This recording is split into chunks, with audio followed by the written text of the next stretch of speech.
Time Enough at Last. By Lynn Venable. For a long time, Henry Bemis had had an ambition. To read a book.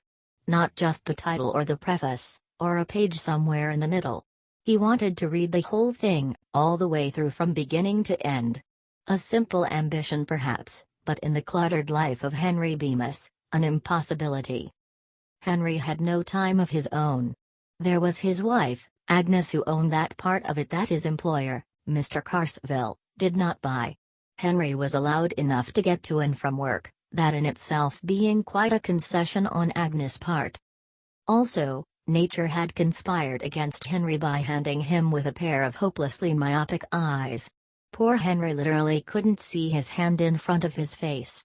For a while, when he was very young, his parents had thought him an idiot.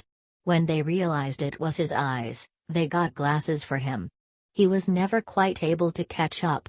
There was never enough time.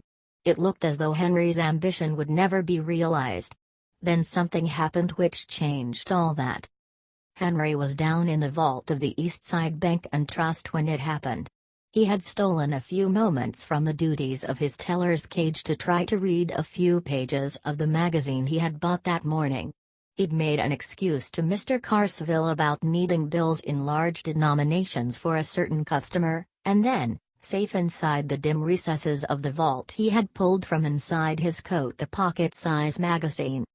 He had just started a picture article cheerfully entitled "The New Weapons and What They'll Do to You," when all the noise in the world crashed in upon his eardrums. It seemed to be inside of him and outside of him all at once.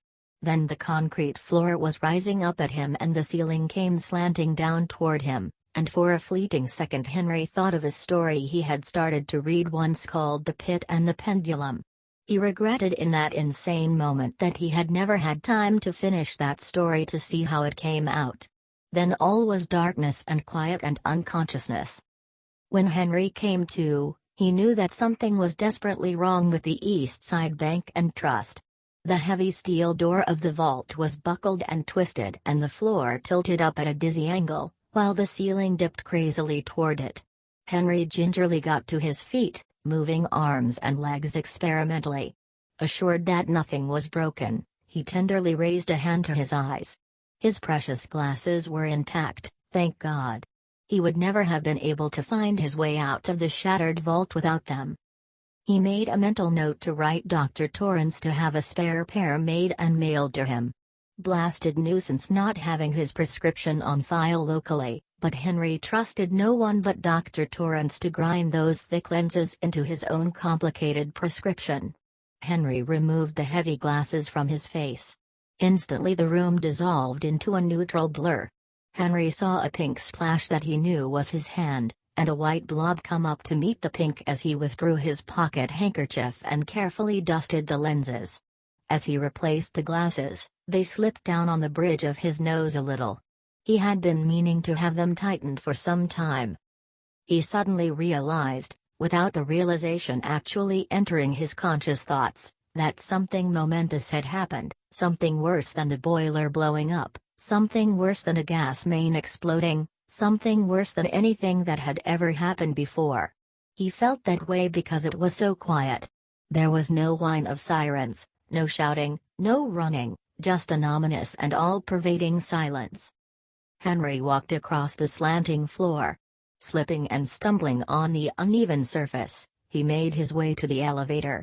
The car lay crumpled at the foot of the shaft like a discarded accordion. There was something inside of it that Henry could not look at, something that had once been a person, or perhaps several people, it was impossible to tell now. Feeling sick, Henry staggered toward the stairway. The steps were still there, but so jumbled and piled back upon one another that it was more like climbing the side of a mountain than mounting a stairway. It was quiet in the huge chamber that had been the lobby of the bank. It looked strangely cheerful with the sunlight shining through the girders where the ceiling had fallen. The dappled sunlight glinted across the silent lobby, and everywhere there were huddled lumps of unpleasantness that made Henry sick as he tried not to look at them. "Mr. Carsville," he called. It was very quiet. Something had to be done, of course. This was terrible, right in the middle of a Monday, too. Mr. Carsville would know what to do. He called again, more loudly, and his voice cracked hoarsely, "Mr. Carsville." And then he saw an arm and shoulder extending out from under a huge fallen block of marble ceiling. In the buttonhole was the white carnation Mr. Carsville had worn to work that morning, and on the third finger of that hand was a massive signet ring, also belonging to Mr. Carsville. Numbly, Henry realized that the rest of Mr. Carsville was under that block of marble. Henry felt a pang of real sorrow. Mr. Carsville was gone, and so was the rest of the staff, Mr. Wilkinson and Mr. Emery and Mr. Prithard, and the same with Pete and Ralph and Jenkins and Hunter and Pat the guard and Willie the doorman. There was no one to say what was to be done about the East Side Bank and Trust except Henry Bemis, and Henry wasn't worried about the bank. There was something he wanted to do. He climbed carefully over piles of fallen masonry. Once he stepped down into something that crunched and squashed beneath his feet, and he set his teeth on edge to keep from retching. The street was not much different from the inside, bright sunlight and so much concrete to crawl over, but the unpleasantness was much, much worse. Everywhere there were strange, motionless lumps that Henry could not look at. Suddenly, he remembered Agnes. He should be trying to get to Agnes, shouldn't he? He remembered a poster he had seen that said, "In event of emergency, do not use the telephone, your loved ones are as safe as you." He wondered about Agnes. He looked at the smashed automobiles, some with their four wheels pointing skyward like the stiffened legs of dead animals. He couldn't get to Agnes now anyway. If she was safe, then, she was safe. Otherwise, of course, Henry knew Agnes wasn't safe. He had a feeling that there wasn't anyone safe for a long, long way, maybe not in the whole state or the whole country, or the whole world. No, that was a thought Henry didn't want to think. He forced it from his mind and turned his thoughts back to Agnes. She had been a pretty good wife, now that it was all said and done. It wasn't exactly her fault if people didn't have time to read nowadays. It was just that there was the house, and the bank, and the yard. There were the Jones for bridge and the Graysons for canasta and charades with the Bryants. And the television Agnes loved to watch, but would never watch alone. He never had time to read even a newspaper. He started thinking about last night, that business about the newspaper. Henry had settled into his chair, quietly, afraid that a creaking spring might call to Agnes' attention the fact that he was momentarily unoccupied. He had unfolded the newspaper slowly and carefully. The sharp crackle of the paper would have been a clarion call to Agnes. He had glanced at the headlines of the first page. Collapse of conference imminent. He didn't have time to read the article. He turned to the second page. Solon predicts war only days away. He flipped through the pages faster, reading brief snatches here and there, afraid to spend too much time on any one item. On a back page was a brief article entitled, "Prehistoric Artifacts Unearthed in Yucatan." Henry smiled to himself and carefully folded the sheet of paper into fourths. That would be interesting, he would read all of it.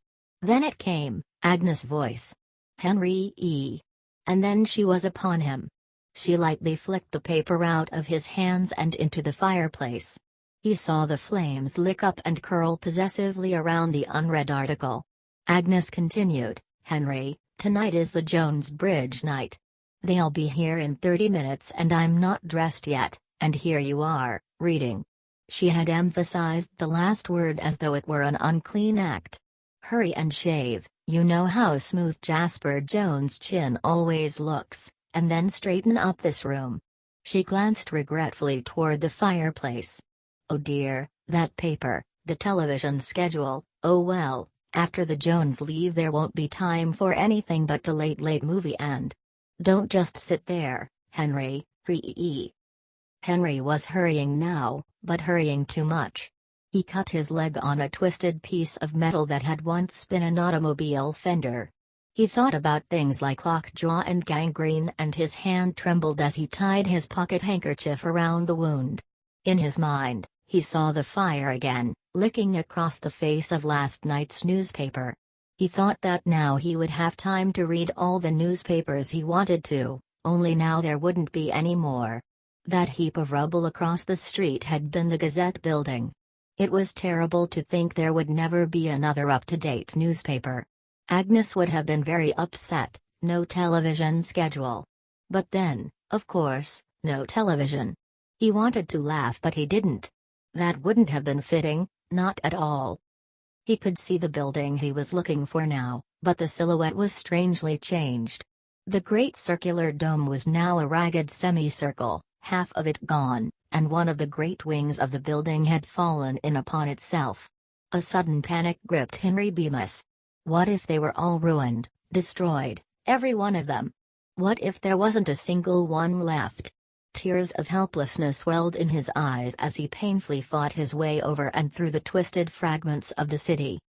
He thought of the building when it had been whole. He remembered the many nights he had paused outside its wide and welcoming doors. He thought of the warm nights when the doors had been thrown open and he could see the people inside, see them sitting at the plain wooden tables with the stacks of books beside them. He used to think then, what a wonderful thing a public library was, a place where anybody at all could go in and read. He had been tempted to enter many times. He had watched the people through the open doors, the man in greasy work clothes who sat near the door, night after night, laboriously studying, a technical journal perhaps, difficult for him, but promising a brighter future. There had been an aged, scholarly gentleman who sat on the other side of the door, leisurely paging, moving his lips a little as he did so, a man having little time left, but rich in time because he could do with it as he chose. Henry had never gone in. He had started up the steps once, got almost to the door, but then he remembered Agnes, her questions and shouting, and he had turned away. He was going in now though, almost crawling, his breath coming in stabbing gasps, his hands torn and bleeding. His trouser leg was sticky red where the wound in his leg had soaked through the handkerchief. It was throbbing badly but Henry didn't care. He had reached his destination. Part of the inscription was still there, over the now doorless entrance. Pub. Clibr. The rest had been torn away. The place was in shambles. The shelves were overturned, broken, smashed, tilted, their precious contents spilled in disorder upon the floor.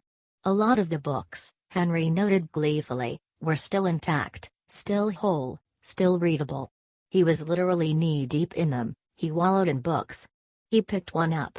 The title was Collected Works of William Shakespeare. Yes, he must read that, sometime. He laid it aside carefully. He picked up another. Spinoza. He tossed it away, seized another, and still another. Which to read first? There were so many. He had been conducting himself a little like a starving man in a delicatessen, grabbing a little of this and a little of that in a frenzy of enjoyment. But now he steadied away. From the pile about him, he selected one volume, sat comfortably down on an overturned shelf, and opened the book. Henry Bemis smiled. There was the rumble of complaining stone. Minute in comparison which the epic complaints following the fall of the bomb. This one occurred under one corner of the shelf upon which Henry sat. The shelf moved, threw him off balance. The glasses slipped from his nose and fell with a tinkle. He bent down, clawing blindly and found, finally, their smashed remains. A minor, indirect destruction stemming from the sudden, wholesale smashing of a city. But the only one that greatly interested Henry Bemis. He stared down at the blurred page before him. He began to cry.